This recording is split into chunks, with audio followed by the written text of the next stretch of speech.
Deus pode ser. Amém.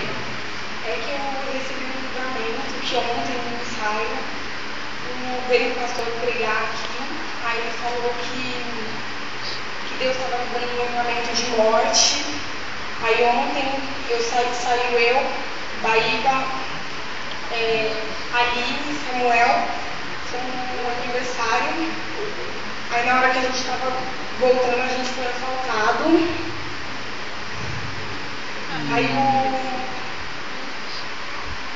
se Deus não colocasse eles lá, eu ia ficar totalmente apavorada, era capaz de eu não estar aqui hoje.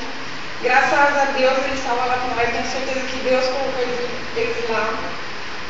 E eu fiquei tão apavorada que eu falei pro cara que eu não tinha nada de valor. Ele colocou a mão no meu bolso e viu que tinha, ele colocou a arma na minha cabeça. Eu fiquei muito apavorada, mas Deus me deu esse livramento de estar aqui hoje. Aleluia! Glória a Deus! E eu queria ler aqui em Salmos 34, 33, versículo 18. Glória a Deus!